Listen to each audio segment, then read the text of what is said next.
Well, let me give you a little test and see if you passed your third grade history class. In 1492, oh, look at that, look at that. They accomplished something in third grade. The teacher did it.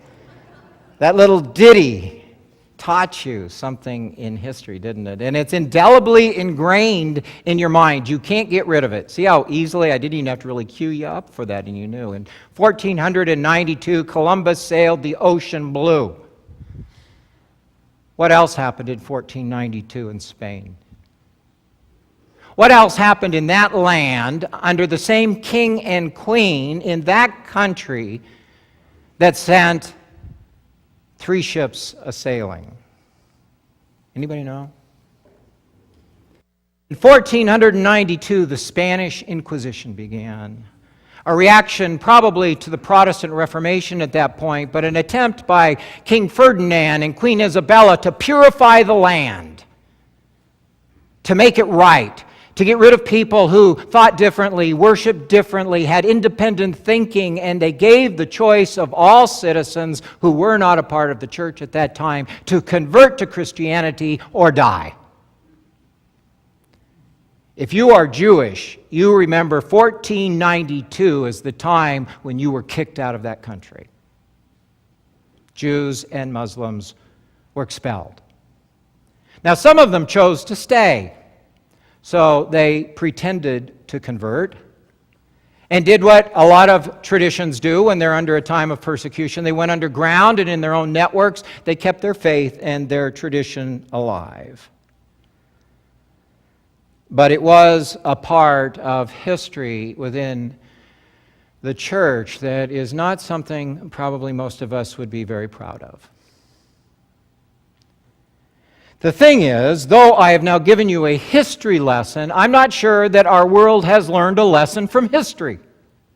There's a difference between the two, knowing about it and learning from it. Because though we may disagree and think these things were wrong, many events and activities of a similar nature are taking place in our world today. On April 14th of this year in Nigeria, almost 300 schoolgirls were abducted by a radical group known as Boko Haram. Now, you know what Boko Haram means? It literally means Western education is a sin. But it's not just Western education that Boko Haram finds unacceptable. It is education outside of their own narrow interpretation of their faith and their tradition and their Quran. Because you can take anything and use it as a weapon, especially in regards to religion, over other people. You see, what's really a threat to them in many respects is that true education leads to independent thinking, and independent thinking leads to individual questioning. And when I can't control your mind and I can't limit your questions, then I can't control you. Which,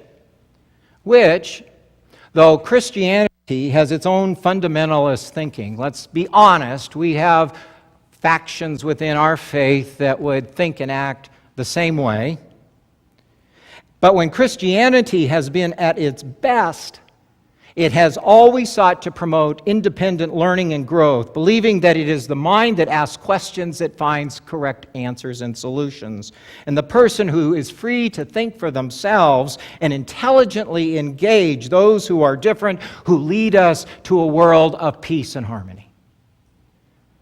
You know, if I can't talk to you, if I'm too pig-headed to talk to you because I'm always right,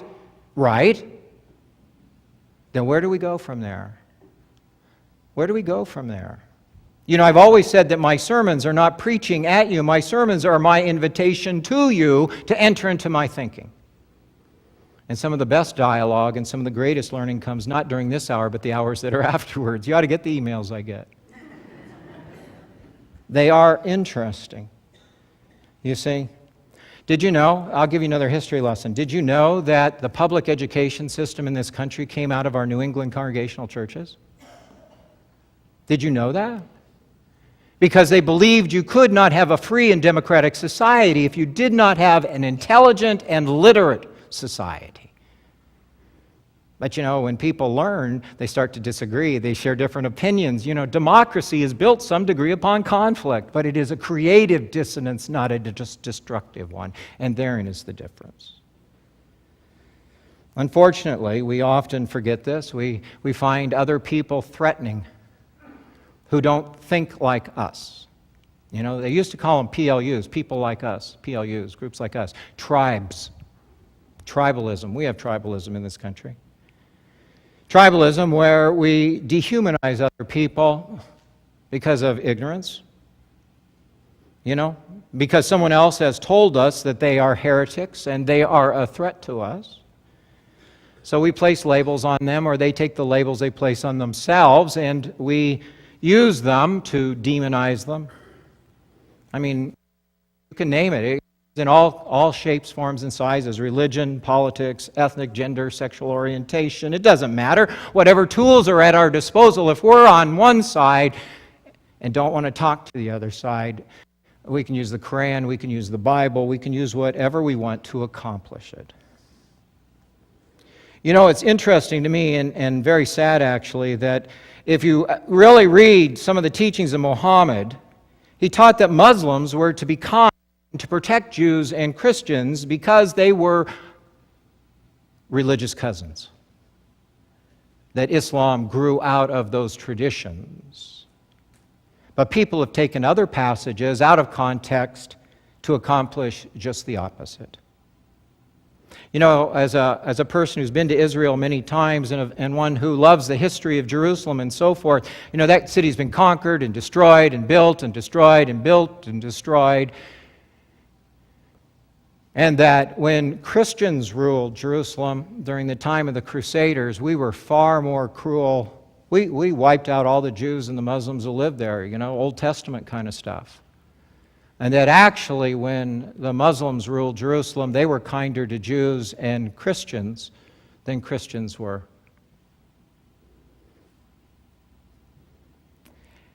In this week's gospel, Jesus prays to a group of children. And for a group of children. We call them the disciples. Children who were frightened and wondering how they were going to survive. Jesus is leaving. What's going to happen now?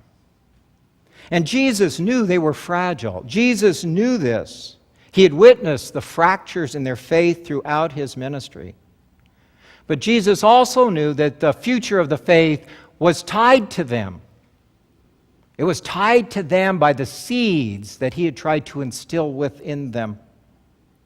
A faith built not on hating those labeled different, but learning who they really are and how in sacrificial love we learn to coexist. Jesus was the one who was a bridge builder. He was one who stepped across boundaries into Samaria. He's the one who made the first evangelists, Gentiles. Jesus gave them a faith created not to obtain and to hold power in the world, but to unleash a heavenly power of sacrificial love. The image of the cross and the willingness to die for others is pretty powerful in that regard.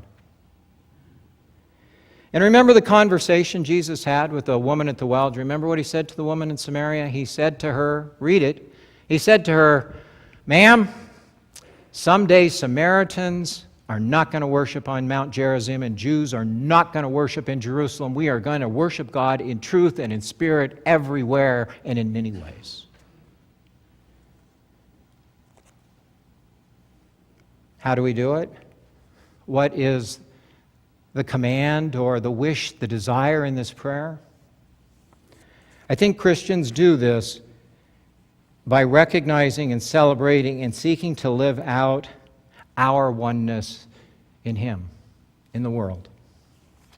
We cannot expect others to think we are a people of love and peace when we fight among ourselves. We cannot expect others to believe in a commonality in the divine if we are always trying to pick apart the differences rather than celebrate what we share.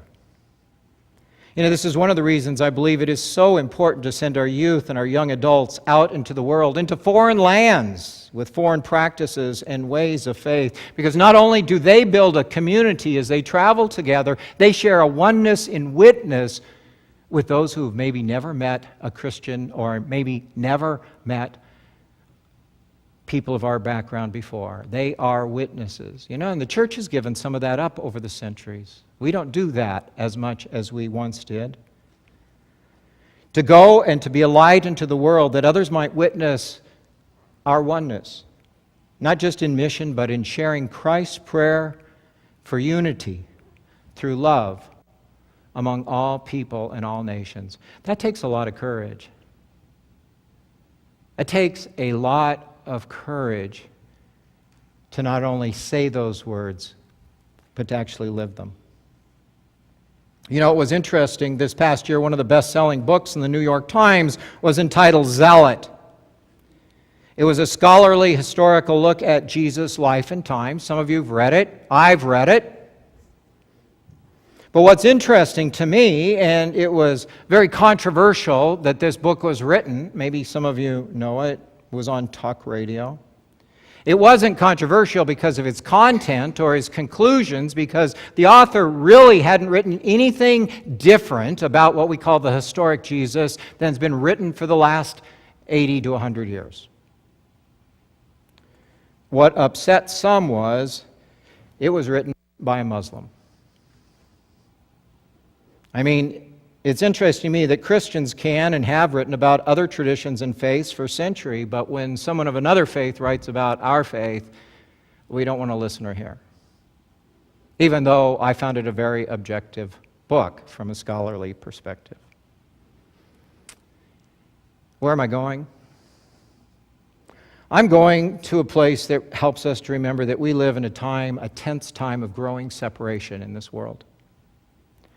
Animosity that is pushing people apart and dividing them, and all too often resulting in craziness and hate. We had 2 shootings this last week, didn't we? Of kids just randomly killing people, just acting out in absurd and insane ways. We have a time of growing animosity and separation. Ours is a time of increasing hostility toward Christians. We have to know that too. That 80% of the religious persecution occurring in the world today is against Christians. I think Pew Research said of 191 countries in the world that they surveyed, 183 had Christians living in some form of persecution. It is our neck which is put to the sword. It is why it is critical that we think about the world we live in and how we are going to respond. Whether we respond in anger or hatred or in acts of power, or the reverse is to withdraw in fear or pain and seek just a good feel or feel-good religion, or do we take seriously the Christ and sacrificial love? Pulling together, recognizing that we can have differences and still coexist, that you and I may not see everything eye to eye or on the same plane, but we love the same God. We serve the same Christ, and ultimately that's what God will judge us on. I don't know that God cares much if I say, forgive my trespasses or my debts.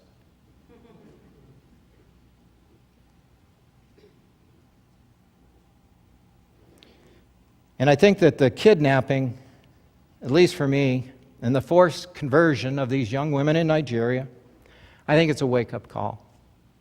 I think it's a wake-up call to our it is a wake-up call to our Christian call to pull together, to work together, to proclaim the love of Christ ever more powerful than the forces of hatred and evil, that they cannot overcome it, that is the message of Easter, the power of the resurrection, is they cannot win. They will not win. And the only way they win is if we fight among ourselves. You see? But we can't just look outward, because the problem isn't just in another time zone. The problems can be of division and separation, can be in our own time zone. Acceptance and love starts next door, not around the world. Acceptance of those who are different starts with those people this morning that you will pass the communion plate to. Acceptance starts at the Last Supper, where we regularly proclaim, this is Christ's table, not yours or mine. This is Christ's table, and everyone is welcome. Friends, the disciples struggled with discipling till after Pentecost. Next week is Pentecost. Before that, they were shaky. Yet, if you read this prayer, Jesus is already praying, even though they haven't got it, he's praying that they will get it and believes they have it enough to do something. Jesus dares to believe that he has fulfilled his mission, that he has communicated the ultimate story of God to this small group, and they would take it from there. They would take it seriously enough, empowered by the Holy Spirit, to impact and change the world, which they did. Are we? Are we? The gospel says to me, it's time to get serious. It's time. Amen. We will